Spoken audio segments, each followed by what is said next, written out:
Достар, сіздер неге маған лайк баспайсыздар? Көресіздер, көзбен көресіздер видеомды. Ше лайк баспайсыздар. Мен сіздерді лайк басады деп ойлап жүрсем. Достар, өтінемін лайк басыңыздар.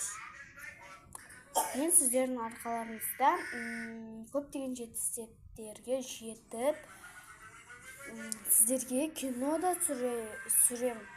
Мысалы, мен інім екеуміз любой бір кино түсіреміз. Мысалы, мен ана комментке жазып кетіңіздер, қандай кино түсіру керек екенін.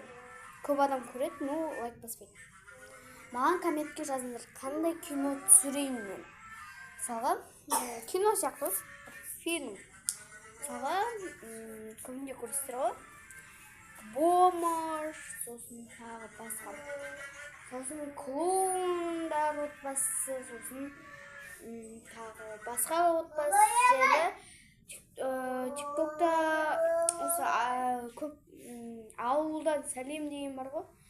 Содан көресіздер ғой.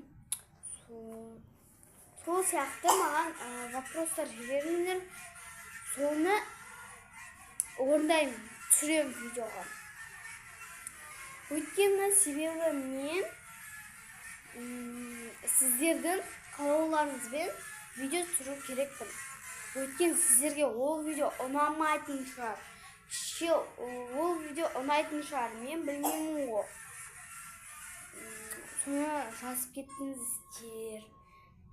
Көбі жазады. Мен өзім болады, бүйтіп айналдырам. Көзім жұмып, любой кезде стоп деймін. Соның біреуінің, тек қана біреуінің айтқанын орындаймын. Айтқан видеосын орындаймын деген себебі ренжу деген жоғынан өтінем, пожалуйста. Солай достар, пожалуйста.